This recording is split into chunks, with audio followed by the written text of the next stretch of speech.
kawa. Ito yung butak niyo, Bit. Opo. Ganun man po na eh. May nagpahatid nga po ng tulong sa inyo. Nakita nga yung video na naawa po sa inyo.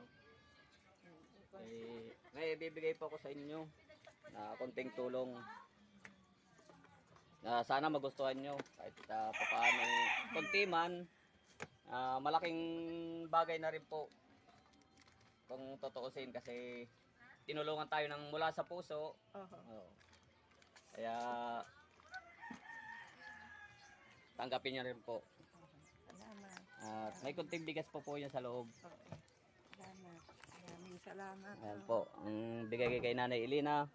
Sana pagdamutan nyo po yung bigay kay Nanay Elena. At sama intindihan nyo na tayo kunting maliit na YouTuber lang po. At nagpapasalamat din po ako sa nagbigay na kunting bagay pero napakalaki sa puso. Maraming salamat. Napakalaki patulong para kay Nanay.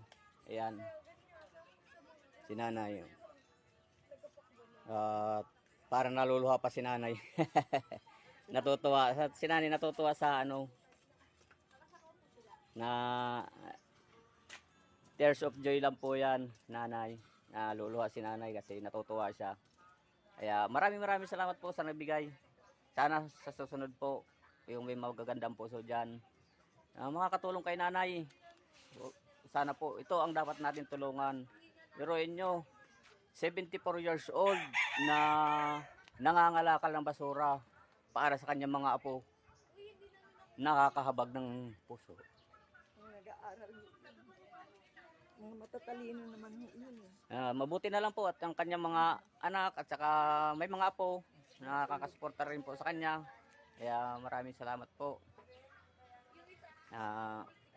Sige po, mga Kadali TV dyan. Hanggang dito na lang po tayo. At tayo lalarga na. At maraming salamat ulit sa nagbigay kay Nanay. God bless you. Sana